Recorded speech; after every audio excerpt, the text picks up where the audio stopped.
ፍቅር የልጁም የኢየሱስ ክርስቶስ ጸጋ የመንፈስ ቅዱስ ኅብረትና አንድነት ከሁላችን ጋር ይሁን አሜን። እንግዲህ ወገኖች ሆይ ባለፈው እንዳልኩት አዲስ ትምህርት ነው የምንጀምረው። ሮሜ 7ና 8 ነው የምንመለከተው። ሮሜ 7ን ወደ ጠለቀ ነገር ስንመለከት በሕግና በኃጢአት ውስጥ ያሉትን ስር የሰደዱ ነገሮችን ነው የሚያሳየን። ከዛ ውስጥ ደግሞ ያለንን ማንነት እንድናይና ከዛ መውጣት የምንችልበትን መንገድ ደግሞ በሮሜ 8 ላይ እናያለን ማለት ነው። ስለዚህ ዛሬ የሮሜ 7 ቁጥር 1 ነው እንደ መግቢያ የምጠቀመው። ሐዋርያው ጳውሎስ እንዲህ ይላል፣ ወንድሞች ሆይ ሕግን ለሚያውቁ እናገራለሁና ሰው ባለበት ዘመን ሁሉ ሕግ እንዲገዛው አታውቁምን ይለናል።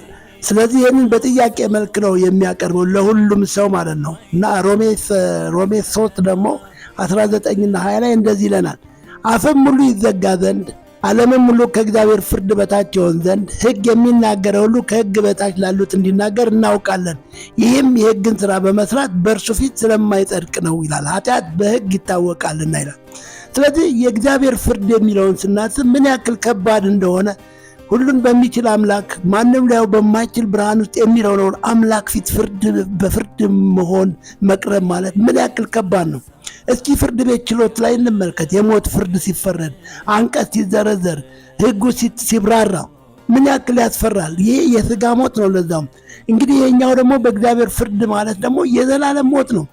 ከዚህ ሞት ልናመልጥ የምንችልበትን ደግሞ አሰራር ያስቀመጠው እግዚአብሔር ራሱ ነው። በ21ና 22 ላይ አሁን ግን በሕግና በነቢያት የተመሰከረለት የእግዚአብሔር ጽድቅ ያለ ሕግ ተገልጧል። እርሱም ለሚያምኑ የሆነ በኢየሱስ ክርስቶስ በማመን የሚገኘው የእግዚአብሔር ጽድቅ ነው። የእግዚአብሔር ጽድቅ ማን ነው ብለን ስንል ልጁ ነው፣ ወልድ ነው። ጽድቁን ነው የሰጠን፣ ልጁን ነው የሰጠን። ስለዚህ ጽድቁን ነው የሰጠን ማለት ነው።